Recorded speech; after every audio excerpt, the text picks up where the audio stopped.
महाराष्ट्र में विभिन्न जिलों में विभिन्न मांगों को लेकर, जनता की मांगों के लेकर बहुजन रिपब्लिकन सोशलिस्ट पार्टी ने महाराष्ट्र में समय समय पर आंदोलन किया और बीआरएसपी के आंदोलनों की देन रही इस देश में कई काम हुए।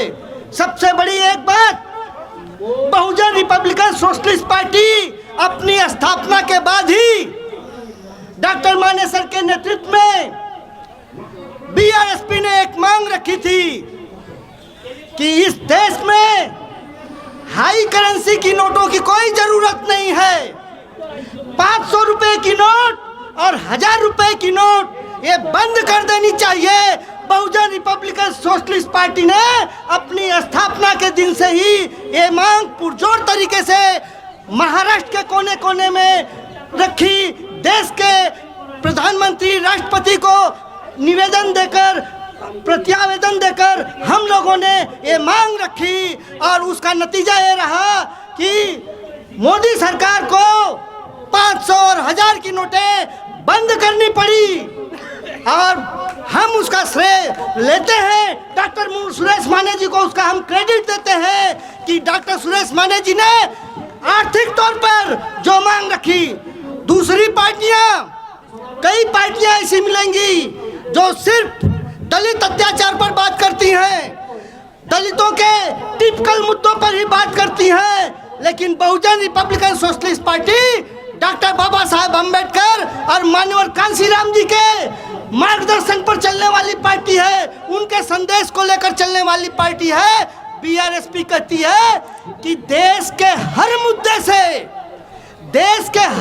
से, चाहे वो आर्थिक क्षेत्र का मुद्दा हो, चाहे कृषि क्षेत्र का मुद्दा हो, चाहे लोगों के मान सम्मान का मुद्दा हो, देश के हर मुद्दे से बहुजन रिपब्लिकन सोशलिस्ट पार्टी का वास्ता है। और बहुजन रिपब्लिकन सोशलिस्ट पार्टी देश के आम नागरिकों के, बहुजन समाज के नागरिकों के हर मुद्दे की बात इस देश की संसद तक पहुंचाने का काम, राज्य की विधानसभाओं तक पहुंचाने का काम करेगी।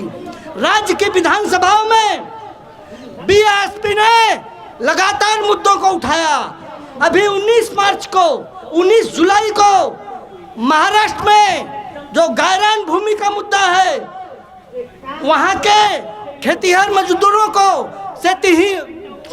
भूमिहीन किसानों को और आबादी की जमीन में, उत्तर भारत में हम लोग आबादी की जमीन कहते हैं, सरकारी जो जमीनें हैं, आबादी की जो जमीन है, उस पर जो घर बने हुए हैं, उन घरों को उजाड़ने का काम मोदी सरकार के निर्देश में बनी हुई महाराष्ट्र की राज्य सरकार ने फरमान जारी किया था। लेकिन डॉक्टर सुरेश मानेसर ने, उनके नेतृत्व में माननीय मुंबई उच्च न्यायालय में, बॉम्बे हाई कोर्ट में केस लड़ा जा रहा है और उस कोर्ट के आदेश के बाद स्टे ऑर्डर लग गया। और उस स्टे ऑर्डर की ही बात नहीं है, बल्कि 19 जुलाई को जब हम लोगों ने, बीआरएसपी ने और वहां के भूमिहीन मजदूरों की तरफ से भूमि अधिकार मोर्चा ने मिलकर आजाद मैदान पर एक मोर्चा निकाला और उस मोर्चे का परिणाम ये रहा कि महाराष्ट्र की विधानसभा में, महाराष्ट्र की विधान परिषद में डॉक्टर सुरेश माने जी की आवाज पहुंच गई और वहां के सभापति को यह कहना पड़ा कि विधान परिषद में इस मुद्दे पर डॉक्टर सुरेश माने जी के नेतृत्व में जो मोर्चा आया है, उस मुद्दे पर, गायरान भूमि के मोर्चे पर वहां पे चर्चा होगी। तो सोचिए साथियों, बीआरएसपी ने डॉक्टर सुरेश माने जी के नेतृत्व में हमारी आवाज को किस तरह से बुलंद किया और हम उसी परिपाटी को आगे बढ़ाते हुए जब आज कुछ लोग मुझ पर गोलीबारी हो गई, इस मुद्दे पर ही जंतर मंतर पे आते हैं और कुछ लोगों के कान पर चूही नहीं रेंग रही है। मणिपुर में इतना बड़ा कांड हो गया, लेकिन हमारी पुरोगामी पार्टी, माननीय कांशीराम जी के आदर्शों पर चलने वाले लोग, चलने का दावा करने वाले लोग आज शांत बैठे हैं। भाई, मणिपुर क्या भारत का हिस्सा नहीं है?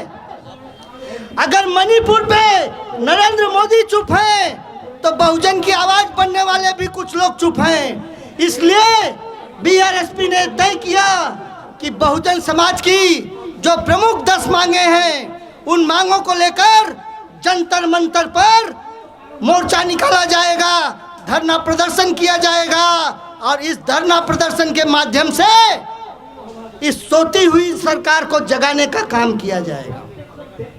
बहुजन रिपब्लिकन सोशलिस्ट पार्टी के माध्यम से हम इस सरकार को, मोदी सरकार को ये बताना चाहते हैं कि आप इस देश के जो संवैधानिक ढांचा है, उस ढांचे को आप चोट पहुंचा रहे हो।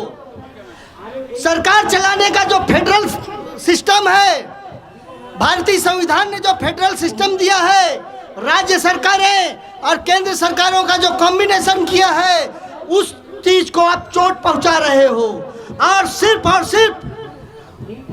वन नेशन और वन गवर्नमेंट की बात कर रहे हो। भारतीय जनता पार्टी की ये सरकार जो है, डायरेक्ट और इनडायरेक्ट रूप से इस देश पे वन नेशन और वन गवर्नमेंट थोपने का काम कर रही है और इसको रोकना हम सबके लिए जरूरी है, क्योंकि ये वन नेशन वन गवर्नमेंट का मतलब क्या हो गया कि सभी राज्यों से सभी राज्य सरकारें बर्खास्त कर दी जाएं। इस दिशा में मोदी सरकार लगी हुई है, डायरेक्ट और इनडायरेक्ट रूप में। दिल्ली के लोगों ने देखा है, यहाँ पे एक जीआर निकालकर सुप्रीम कोर्ट ने दिल्ली सरकार को कुछ अधिकार दिए, तो इन्होंने जीआर निकालकर अपने हाथ में वो सारे अधिकार ले लिए। तो जिस तरह से दिल्ली में किए हैं, इनका भरोसा नहीं, इनका भरोसा नहीं।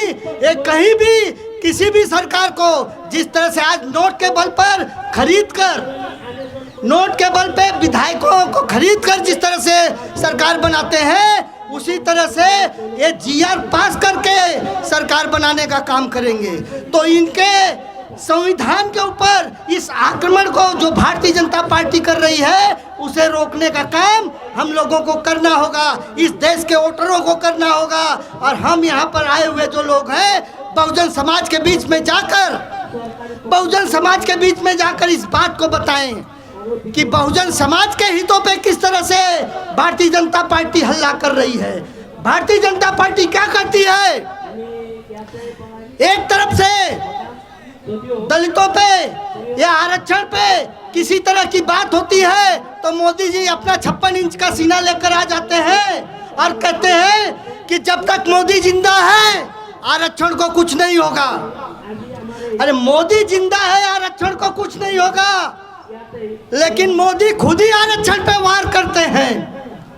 जब प्राइवेटाइजेशन करते हो, जब सरकारी संस्थान का निजीकरण करते हो, जब सरकारी संस्थान को किसी उद्योगपति को बेचते हो, तब क्या मोदी साहब आप उस संस्थान को निजीकरण करने के बाद जिस निजी कंपनी को सौंपते हो, क्या आप उसको कहते हो कि इसमें रिजर्वेशन की जो पॉलिसी है पूरी तरह से लागू की जाए?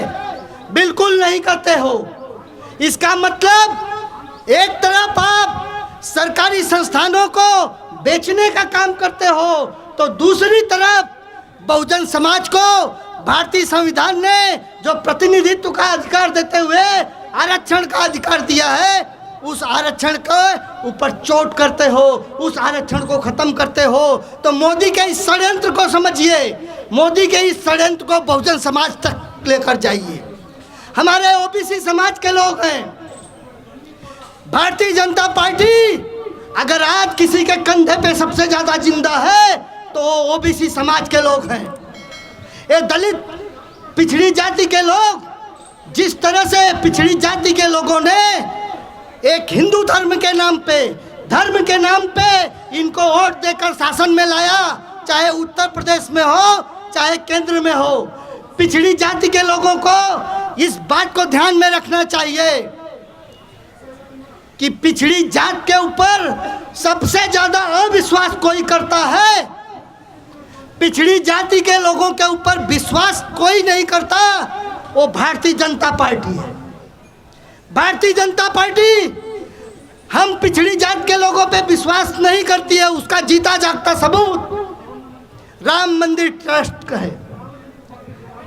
राम जन्मभूमि मंदिर अयोध्या में बनी, सुप्रीम कोर्ट ने फैसला दिया, जो भी फैसला दिया, उसके बाद भारत सरकार ने राम मंदिर न्यास बनाया। राम मंदिर न्यास बनाया, एक भी ओबीसी राम मंदिर न्यास में नहीं है। राम मंदिर ट्रस्ट के अंदर एक भी ओबीसी नहीं है। भैया क्यों नहीं है? एक तो ओबीसी के लोगों को आप कहते हो आप राम भक्त हो, आप हनुमान भक्त हो, लेकिन आप हम लोगों को कांवड़ यात्रा पर भेजते हो, हम लोगों को कांवड़ यात्रा पर भेजते हो, कहते हो आपके धार्मिक स्थलों को हमने बहुत ही नयापन दिया है, उसका नवीनीकरण किया है। ठीक है, जिनकी आस्था है उनके लिए नवीनीकरण तो ठीक है, लेकिन उसमें सिर्फ पूजा भक्त बनकर जाने का ही अधिकार क्यों भैया? राम मंदिर ट्रस्ट में विश्वस्त होने का, ट्रस्टी होने का अधिकार ओबीसी समाज के लोगों को क्यों नहीं? अगर ओबीसी समाज भगवान राम श्री की पूजा कर सकता है तो श्री राम जी के न्यास का ट्रस्टी क्यों नहीं बन सकता है? सारे के सारे ट्रस्टी सिर्फ ब्राह्मण हैं, एक शेड्यूल कास्ट, सारे वो भी शेड्यूल कास्ट कोरम पूरा करने के लिए हैं, यानी सारे के सारे ट्रस्टी ब्राह्मण जाति के हैं। इससे हम लोगों को समझ जाना चाहिए कि भारतीय जनता पार्टी का असली चेहरा क्या है। भारतीय जनता पार्टी बहुजन समाज की बात करती है, एससी की भी बात कर लेती है, कभी ओबीसी की भी बात करती है, लेकिन ओबीसी के हित के काम क्या करती है? ओबीसी के कंधों पर उत्तर प्रदेश की सरकार बनी, ओबीसी के कंधों पर पिछड़ी जाति के नाम पर मोदी साहब ने वोट मांगा। 2014 के चुनाव में ओबीसी बनकर इन्होंने वोट मांगा। 14 से पहले मोदी साहब गुजरात में मुख्यमंत्री थे, लेकिन वो कभी अपने को पिछड़ी जाति का नहीं कहते थे, लेकिन बाबा साहब के संविधान के नाम पर, पिछड़ी जात के नाम पे हम लोगों को इमोशनल करके उन्होंने वोट लिया, पिछड़ी जाति का वोट लिया। लेकिन पिछड़ी जाति को मंडल आयोग जब लागू हुआ था, मंडल आयोग का विरोध करने वाली जो सबसे बड़ी पार्टी थी, जो सड़कों पर प्रदर्शन करके मंडल आयोग का विरोध कर रही थी, वो पार्टी कौन सी थी? भारतीय जनता पार्टी। चलिए मंडल आयोग के समय को भी एक बार की भुला देते हैं कि आज की तारीख में जब पिछड़ों ने मोदी जी को वोट दिया, उनको देश का प्रधानमंत्री 2-2 बार बनाया, पिछड़ी जाति का बनके उन्होंने हमारी इमोशनल ब्लैकमेलिंग की और प्रधानमंत्री बने, लेकिन 52% आबादी वाले पिछड़ी जाति को आज भी सिर्फ 27% आरक्षण। अभी पृथ्वीराज जी ने यहाँ पे नारा लगवाया था ना, माननीय कांशीराम जी का नारा है, जिसकी जितनी संख्या भारी उसकी उतनी भागीदारी। लेकिन मोदी साहब की ये सरकार पिछड़ी जाति की 52%, इस देश की आबादी में मंडल आयोग के जमाने की बात है 52%। आज जनगणना कराने से, ओबीसी समाज के लोगों की जातिवार जनगणना कराने से भाजपा सरकार कतरा रही है। 2 काम करती है, एक तो भाजपा के जो ओबीसी नेता हैं वो बाहर सड़कों पे मंच पे आते हैं तो बोलते हैं कि ओबीसी की जातिवार जनगणना होनी चाहिए। अरे लोकसभा में बोलो ना, आप ओबीसी के सांसद बन के गए हो, भारतीय जनता पार्टी के सांसद हो, तो भारतीय जनता पार्टी का जो पार्लियामेंट्री बोर्ड है उसके अंदर बोलो, लोकसभा में बोलो। लेकिन दलाल ओबीसी नेता, ओबीसी के जो दलाल नेता हैं, भारतीय जनता पार्टी के हाथ में जो उनकी कठपुतली बने हुए हैं, ऐसे नेता लोकसभा में नहीं बोलते हैं, पार्लियामेंट्री बोर्ड में नहीं बोलते हैं, मैदान में आके भले हमारे बीच में कहते हैं, जहाँ बोलना चाहिए वहाँ नहीं बोलते। इसलिए हम लोगों को, हम बहुजन समाज के लोगों को, हम ओबीसी समाज के वोटरों को भारतीय जनता पार्टी के ऐसे दलाल ओबीसी नेताओं से ये सवाल करना चाहिए। और अब जब मोदी जी अपने ताम झाम के साथ, अपने भौकाल के साथ जब लोकसभा में चुनाव मांगने आएंगे ना, लोकसभा के चुनाव में वोट मांगने, तब उनसे हम लोगों को सवाल करना पड़ेगा कि भाई जब हमारी जनगणना, जाति जनगणना करो और जाति जनगणना करके अगर हमारी आबादी 60% है, अगर ओबीसी की आबादी 60% है तो 60% रिजर्वेशन देने का काम करो। अगर नहीं कर सकते हो तो मोदी साहब आपकी सरकार निकम्मी है। और बीआरएसपी का नारा है, जो सरकार निकम्मी है वो सरकार बदलनी है। तो हम लोग आज यहाँ इस धरने से, इस प्रदर्शन से अपने अपने इलाकों में जाकर अपने अपने क्षेत्र के भाजपा विधायकों, भाजपा सांसदों को भी, उनके भी कान में जू रहेंगे, ऐसा काम करना होगा। यहाँ मोदी जी को जगा के अमित शाह को अपनी आवाज़ सुनाकर उनको झिंझोड़ के हम जा रहे हैं। उसी तरह से अपने अपने क्षेत्र में भी हमें ओबीसी समाज को जगाना है। भाजपा के दलाल नेताओं को ये बताना है कि आप लोग दलाली बंद करो, समाज की दलाली बंद करो, समाज का काम हो इस दिशा में काम करो। नहीं तो हम, ये सरकार निकम्मी है और इस सरकार को बदलना है। इस प्रण के साथ हम लोग यहाँ से कूच करेंगे। धन्यवाद। जय भीम, जय भारत।